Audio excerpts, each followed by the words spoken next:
In Young's double slit experiment, the slits are illuminated by monochromatic light. The entire setup is immersed in pure water. Which of the following act cannot restore the original fringe width?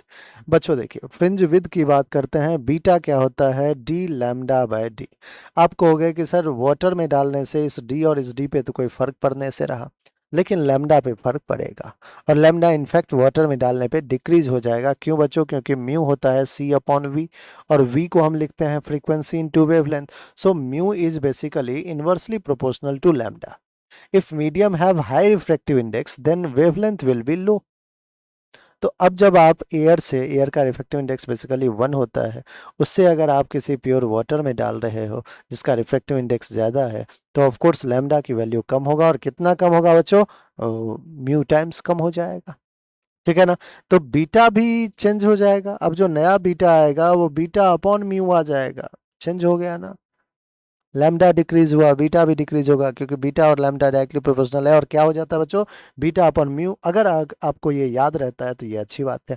इतना सारा कहानी आप जो है skip करके direct इसको use कर लोगे। So beta new will be beta upon mu. और बीटा की वैल्यू क्या है बच्चों? D lambda by D into mu. यही तो है, D lambda by D into mu. ठीक। आइए अब ऑप्शन को देखें। Bringing the slits close together, that means कह रहा है कि इस स्लिट को क्लोज टुगेदर लाएंगे तो डी का वैल्यू डिक्रीज होगा। बच्चों डी का वैल्यू डिक्रीज होगा तो अच्छी बात है, बीटा न्यू के लिए तो अच्छी बात है। डी इनवर्सली प्रोपोर्शनल में है तो हमारा new beta will be greater. Greater होगा तो मैनेज कर लेगा कि फिर से वैसा ही हो जाए, रीस्टोर कर ले, जो पहले वैल्यू था वही हो जाए। Moving the screen away from the slit plane, that means अब आप डी को बढ़ाना शुरू किए। बच्चों कैपिटल डी को बढ़ाओगे तो अच्छी बात है, डायरेक्टली प्रोपोर्शनल का रिलेशन है, तो फिर से रीस्टोर हो सकता है, फिर से सेम आ सकता है। Replacing the incident light by light of longer wavelength, बच्चों फिर से लैम्डा तो डायरेक्टली प्रोपोर्शनल में दिख रहा है आपको फॉर्मूला में, तो लैम्डा अगर बढ़ाओगे तो अगेन क्या हो जाएगा? बीटा जो डिक्रीज हुआ था वो इंक्रीज हो जाएगा। तो 1 2 3 तो बिल्कुल करेक्ट है। तो इसका मतलब आपसे which of the following act can not restore पूछा है, तो कैन नॉट रीस्टोर फोर्थ होगा। आइए पढ़ लेते हैं एक बार। Introducing a thin transparent slab in front of one of the slip.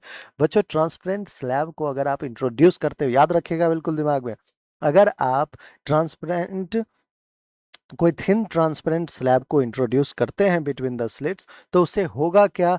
Beta पे कोई फर्क नहीं पड़ेगा, जो फ्रिंज विद है उस पर कोई फर्क नहीं पड़ेगा। हाँ, जो सेपरेशन चल रहा था, सॉरी, जो हमारा पोजीशन चल रहा था सेंट्रल मैक्सिमा से, जो पोजीशन चल रहा था सेंट्रल मैक्सिमम का जो पोजीशन था, उस सब में चेंजेस आना शुरू हो जाएगा, पाथ डिफरेंस में चेंज आएगा। इसकी वजह से जो सेंट्रल मैक्सिमम सबका पोजीशन था बच्चों, वो चेंज होना शुरू होगा, ना कि उनके बीच का विद चेंज होगा।